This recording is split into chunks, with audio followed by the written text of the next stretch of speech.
আচ্ছা বলুন তো, একজন মা কিভাবে ছেলেমেয়েদের মনের কথা সহজেই বুঝে নিতে পারেন? সে কখন কি চাইছে, কখন কিভাবে থাকতে চাইছে, একদম ঠিক বুঝে নিতে পারেন। শুধু নিজের মায়ের কথা না, পৃথিবীর এমন সব মায়ের ক্ষেত্রেই সমান।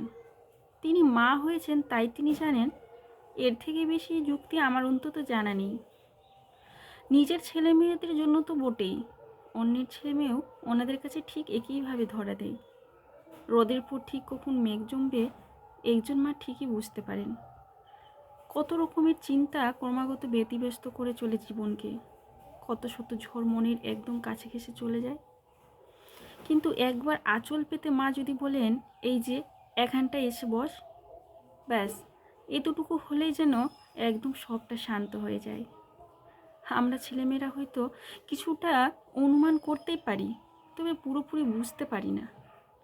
পাহাড়ি দুরন্ত নদীর মতো যেমন ছেলেমেয়েরা মায়ের আঁচলের একদম কাছে এসে বসে শান্ত হয়ে, এমন কি টান থাকে ওতে, থাকে অনেক অনেক টান থাকে। ওই যে বলি, গভীরের টান, ওইখানেই তো তা থাকে। যেখান থেকে জীবনের সৃষ্টি, সেইখানেই তো গভীরতা সব থেকে বেশি। এই জন্য মায়ের মধ্যে সমস্ত ব্রহ্মাণ্ড থাকে, একদম অনন্ত, যার কোনো শেষ নেই। তাই মা সব জানেন, একদম সবটাই।